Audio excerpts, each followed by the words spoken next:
the longest-standing members of the entertainment industry, as well as one of the most prominent human rights activists to this day, Jane Fonda certainly has lots of stories to tell. Coming from an already famous family, Jane realized her passion in acting since her teens, and with her father, Henry Fonda, an already established actor in Hollywood, it did not take long for Jane to get her foot in the door. Growing up with only her father after her mother's suicide when Jane was only 12, Henry became Jane's biggest support and mentor.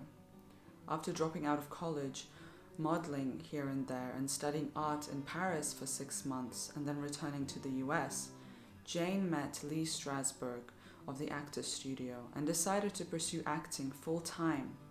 She said, "I went to the Actors Studio and Lee Strasberg told me I had talent, real talent. It was the first time that anyone except my father, who had to say so, told me I was good at anything. It was a turning point in my life. I went to bed thinking about acting. I woke up thinking about acting. It was like the roof had come off my life." In 1960, at the age of 22, Jane made her film debut in Tall Story opposite Anthony Perkins. Joshua Logan, the director, was close friends with Henry Fonda and was excited to debut Jane as a newcomer to Hollywood. The film may have demonstrated the potential of young Jane, but she recalled sleepless nights, bulimia, and tension during filming, on top of her fears of feeling unworthy and plain. In addition, she and Logan were in love with Perkins, which caused even more tension on set. However, soon enough, Jane featured opposite big names in films like Walk on the Wild Side and Period of Adjustment, for which she won a Golden Globe for Most Promising Newcomer. It took a few hits and misses in terms of film successes for Jane to finally establish herself as a major name in film, especially with the tag of being the daughter of one of the most famous actors ever. She had a lot of proving to do. Same was for her younger brother, Peter Fonda, who was simultaneously carving out his own name in Hollywood as a more outwardly nonconformist, anti-establishment figure.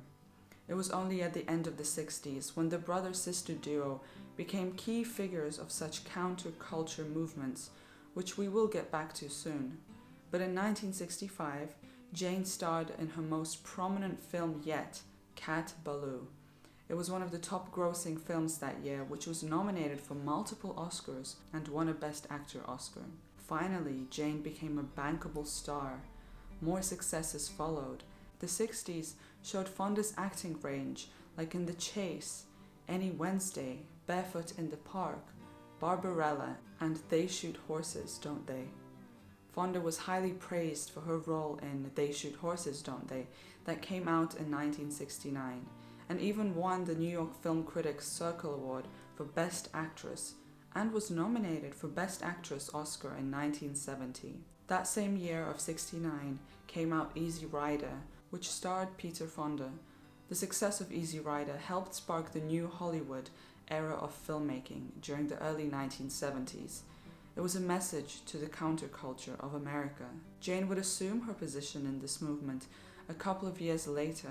It was in 1971 that Jane starred in her most provocative role yet, in the movie Clute, directed by Alan J. Pakula. Clute was the first to what was known as the Paranoia trilogy.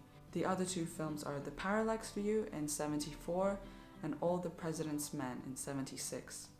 Jane played the titular role of a call girl opposite Donald Sutherland in this classic crime film. Jane hesitated to take on this role because she felt that she was not qualified to play a prostitute due to her feminist views. Jane was just getting into the feminist movement and regarded the role as too out of her depth.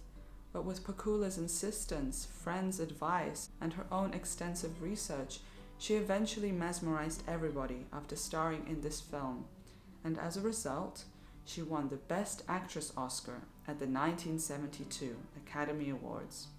Thus was the beginning of Jane's prominence in social justice. Possibly Jane's outward political actions during most of the 70s went hand in hand with her film success, slowly dwindling after the success of Clute. But nonetheless, Jane was still in the spotlight. Her name was now bigger than ever due to her anti-Vietnam War protests, feminist rallies, and public arrests. She was ahead of her time with her outspokenness and being someone who not only stood in solidarity, but actually went out to help stop anti-establishment and anti-war causes. But this political activism did not stop Jane's film career. She took the Oscars by storm at the 1979 ceremony by winning her second Best Actress Oscar for her role in Coming Home. This film was a major success for its performances that were set in a very appropriate premise surrounding the Vietnam War. More successful films gave Fonda a revived film career. She starred in The China Syndrome, another major success, and that was followed by California Suite, On Golden Pond, and Agnes of God, which all actually co-starred previous Best Actress Oscar winners. In the early 80s, Fonda released her famously successful workout video series, Jane Fonda's Workout. VHS and VCR was a cutting-edge system in the early 80s, and Fonda's release of her aerobic video workouts led to the explosion of VCR. She would subsequently release 23 workout videos, with the series selling a total of 17 million copies combined, more than any other exercise series. To this day, Jane Fonda stars in movies, does exercise videos, and participates in philanthropy and political activism. There is nothing that this woman cannot do. Her most memorable contemporary role is from 2005's Mother-in-Law. It must take a lot of drive and passion for someone to even attempt all of the achievements that Jane Fonda has done. Someone who experienced health problems and loss makes Jane Fonda an even more impregnable individual. Jane Fonda is celebrated to this day, and rightfully so, as a true leading lady.